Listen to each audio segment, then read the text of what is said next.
당장에 연준이 금리를 인하했다고 해서 빠르게 금리를 인하할 가능성보다는 서서히 하는 스탠스를 나타낼 가능성이 좀 더 높다라고 생각하고 있습니다. 금융당국과 통화당국이 우려하는 부분들은 가계부채가 우리 경제의 발목을 잡는 부분들을 굉장히 경계하기 때문에 이른바 영끌을 하는 부분에 대해서는 이제 과거의 흐름을 좀 단절하고 싶어하는 부분들이 나오고 있습니다.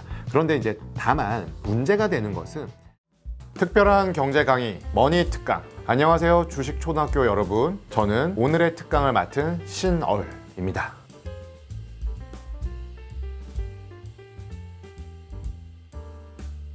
이번 9월 달에 이제 엔화의 가파른 절상이 8, 9월에 상당히 나왔다가 지금 좀 되돌아갔습니다.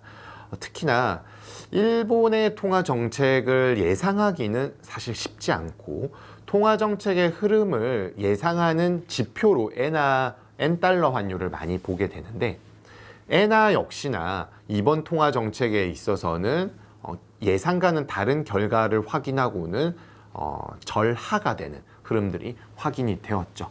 그만큼 신비주의나 또는 미국의 통화 정책을 보면서 그들만의 로직으로 대응하는 일본 스탠스를 고려할 때 절상을 야기할 수 있는 추가 금리 인상 가능성은 내재되어 있지만 그게 연말이 될지 내년 초가 될지는 결국 미국 금융시장의 상황에 따라 달라질 것이다 라고 보여집니다. 안정적인 흐름들이 나온다라면 금리 인상 진행될 것인데요.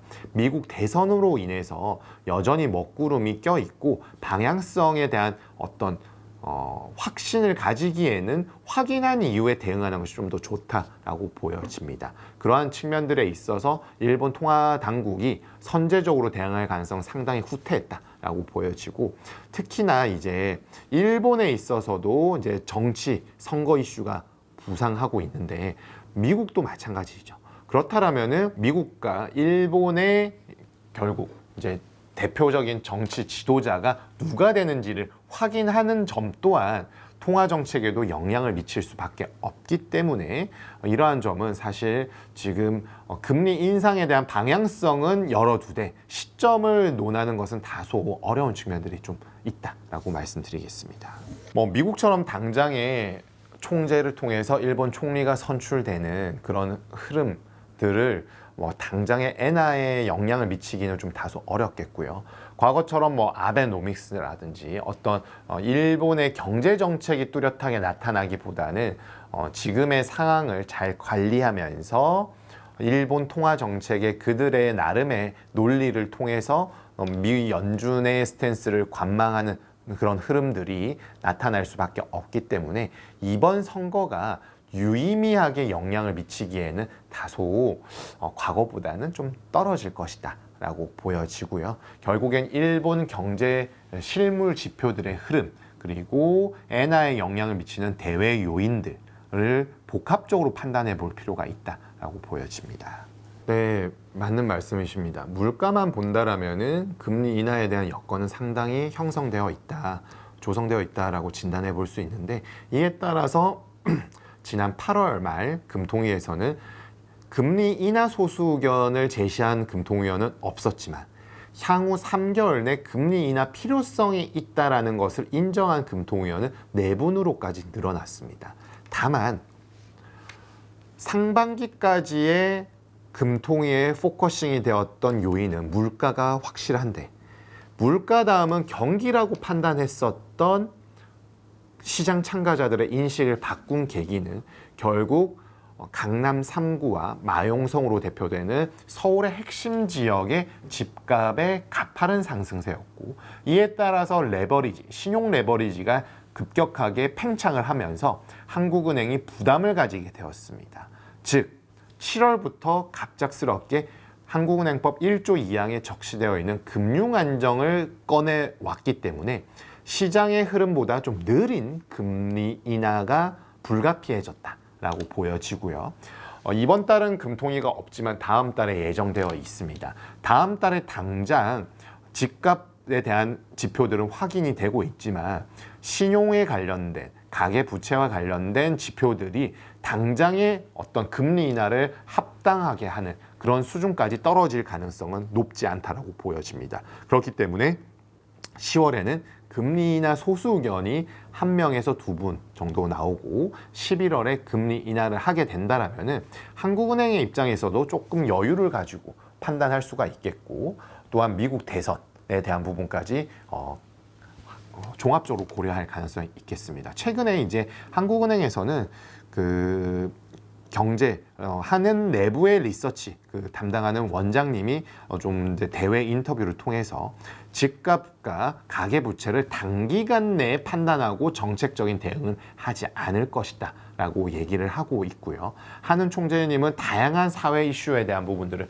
얘기하고 있는데, 가장 화두에 떠올랐던 부분들은 강남의 집값을 교육과 연계를 시켜서 이러한 부분들에 대한 교육 제도에 대한 어떤 변화의 가능성을 그들의 논리로 제시한 부분들이 있겠는데요. 이러한 부분들을 제시했는데 당장에 연준이 금리를 인하했다고 해서 빠르게 금리를 인하할 가능성보다는 좀 더 시간을 두고 서서히 하는 스탠스를 나타낼 가능성이 좀 더 높다라고 생각하고 있습니다. 매년 말에 가계금융복지조사라는 통계청의 자료가 연간으로 발표가 됩니다. 이는 매년 말에 발표를 하지만 매년 초까지의 리서치를 통해서 가공을 해서 연말에 발표를 하게 되는데, 가장 최신 자료를 통해서 보게 되면 우리나라 가계의 자산의 75%가 실물 자산이고요. 실물 자산에서도 그러니까 약 소폭의 퍼센테이지를 차감한 71%가 부동산 자산입니다. 그러니까 70에서 75%가 부동산 자산이라고 봐도 무방할 정도로 가계의 부동산 익스포저가 높다라는 점을 우리가 알 수가 있는데요.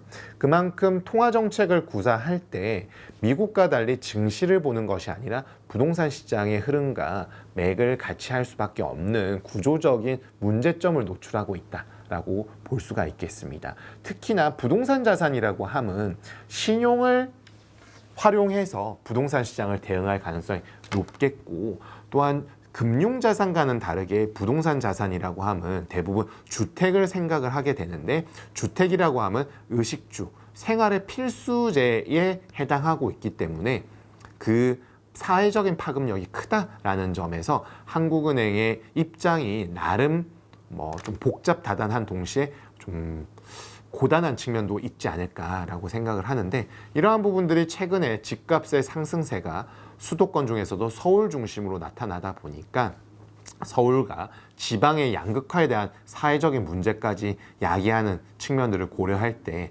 한국은행의 스탠스가 상당히 중요하다라는 점을 시사하게 되겠습니다. 네, 효과는 벌써 나오기 시작했고요. 7, 8월 대비해서 가계 신용의 증가세가 은행 집계이기 때문에 아직 완벽하진 않습니다만은 증가의 모멘텀은 둔화된 것으로 보여집니다. 그리고 과거에도 그랬지만 계절적으로 9월 정도가 되면은 대출의 증가세는 좀 꺾이기 마련입니다. 왜냐하면은 연간의 실적을 대부분 상반기를 지나서 7, 8월 정도에 이제 목전에 와닿기 때문에 하반기 후반부로 갈수록 좀 속도 조절을 하는 측면들이 있는데, 이번에 금융당국에서의 그런 강력한 가이던스가 나오면서 이런 부분들은 나왔고, 스트레스 DSR 2단계 도입을 통해서 원리금 상환에 대한 부담이 가계에 있어서도 더 높아진 측면도 고려할 수밖에 없습니다. 그렇지만 지금은 은행 대출의 금리가 기준금리, CD나 코픽스, 금융채 기반으로 한 이러한 부분들은 하향 안정화되고 있지만, 은행들이 지속적인 가상금리를 가산하면서 은행의 대출이 실행되는 금리를 높이고 있는데, 문제는 연준의 B컷이 나왔고요. 한국은행이 역시나 집값과 가계부채에 대한 우려에도 불구하고 중립적인 통화정책으로 되돌리지 않을 수는 없습니다. 그러한 부분들이 금리 인하로 나타나면서 시장금리를 성반영하고 있는데, 결국 금리 인하가 전개가 된다라면은 이 높아졌던 금리 레벨은 자연스럽게 좀 떨어질 수밖에 없는 상황이 될 것이고, DSR 2단계로 높인 부분들 또한 좀 그 금리 인하로 인해서 좀 희석이 되는 측면들이 있기 때문에 이러한 정책들이 단기적으로 효용에 대한 부분들을 발현시킬지 몰라도 중장기적으로는 결국에 큰 트렌드를 보아야 하기 때문에 효용에 대한 부분들은 퀘스천 마크 특히 내년에는 다시 봐야 된다라고 생각하고 있습니다. 네, 집을 추구하는 그 매수나 뭐 임대차를 통해서 어떻게든 주거 형태를 활용해야 되는 것은 어떤 경제 주체나 마찬가지인데 사느냐 마느냐의 문제로 기결될 것이고, 금융당국과 통화당국이 우려하는 부분들은 가계부채가 우리 경제의 발목을 잡는 부분들을 굉장히 경계하기 때문에 대출을 많이 활용하는, 속칭 이른바 영끌을 하는 부분에 대해서는 이제 좀 과거의 흐름을 좀 단절하고 싶어하는 부분들이 나오고 있습니다. 그런데 이제 다만 문제가 되는 것은 지금도 금융당국에서 강력하게 이 금융권을 통해서 사업성 검토를 강화시켜서 PF에 대한 부분들을 양호, 보통, 유의, 부실 우려 4단계로 나누고 사업성에 대한 부분들을 재분류를 해서 강력하게 충당금을 쌓으라 라고 하는 부분들이 문제가 되는 것은 서울에 대한 부분은 거의 없습니다. 지방이 문제가 되겠죠. 그런데 사람들이 살고 싶어하는 지역은 사실 이거는 경제 금융적으로 판단할 부분이 아니라 사회 문화적인 흐름에 있어서도 수도권 집중에 있어도 서울로 모이고 있는 측면들이 있는데, 서울에 대한 부분들은 이렇게 원하는 주거 형태가 빠르게 신축이 공급되기는 굉장히 어렵습니다. 그러한 측면들이 있기 때문에 사실 얽힌 실타래를 어떻게 푸는지에 대한 판단을 정책 당국에서 고려를 해야 되는 것이고, 지금 경제 주체들, 특히나 최근에 경제활동 인구의 주축으로 떠오른 80년대생, 90년대생들은 과거 선배 세대와는 좀 다른 측면들이 분명히 내재되어 있기 때문에 본인 것, 그리고 어떤 현재 가치에 대한 중요도를 부여하는 측면들이 과거보다 높아져 있는 점을 고려할 때 지금의 트렌드를 어떤 규제로 제어하기는 좀 어렵기 때문에 사실 굉장히 좀 이런 부분들은 금융시장 담당 하는 한 개인으로서 말씀드리기보다는 좀 매크로하고 정말 좀 복합 다단한 그런 이슈가 얽히고 설켜 있는 문제가 아닐까라고 생각해 봅니다.